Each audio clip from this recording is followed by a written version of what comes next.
have to give one to the ladies though, because I think a lot of ladies are like struggling to be like, how do I open him up emotionally? Maybe he's not receptive. Maybe he's a little, there's a glimmer of hope. Maybe he tries, maybe he's a little misaligned, but I really want us to have this more of an opening of a relationship based on your experience and the men that you've worked with. What are like, you think are some strategies that maybe a woman could do to like help a guy out to get there? Yeah, I'm so glad you said this because I've started to change myself after coming out of a toxic relationship. Wow. And I've been reading new material that, like the classic book for men is No More Mr. Nice Guy. Yeah. The girl version of No More Mr. Nice Guy, I'm not sure if you read it, is Why Men Love Bitches. It's so good. It's so good because the mistake a lot of women make when they're trying to create a safe space for men to open up is they go from being the lover to the mother. And that is something that completely turns men off. And so that's also when they're like, oh, well, I tried to be, open for him and give him support and respect him, and he still left me or he still cheated on me. Yeah, because we went then to the complete opposite side of the pendulum. I mean, like, would you agree? Like a lot of women, and everything that I say, like you said, I'm on everybody's team, not against anybody's team. Right. So when we talk about this stuff, I'm helping you out, dude, because I've been there. I've been that bitch. So, so it's like, you want to create a safe space by just refraining from being critical and judgmental.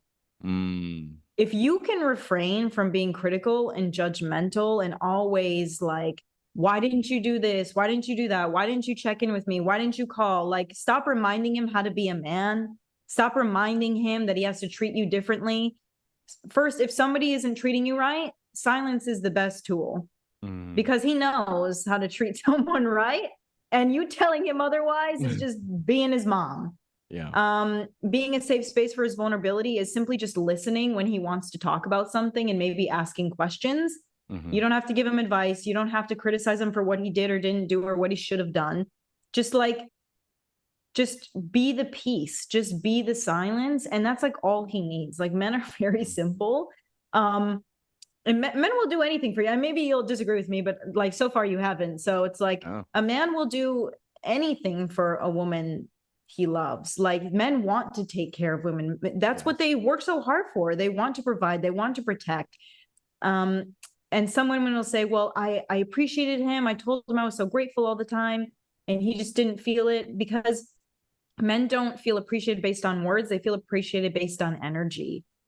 So if you're not happy, even if you're saying thank you, he's going to feel like he did something wrong or he's not good enough. He's taking it real personally. But if you are super happy, like all the time, and obviously not faking anything, but just like investing in yourself, like doing whatever you want to do, like go to your Pilates class, do your painting, do your cooking, have a day on the couch, just be happy about it.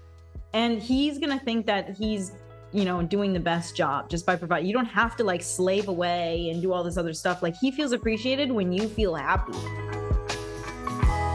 Self Hype Podcast.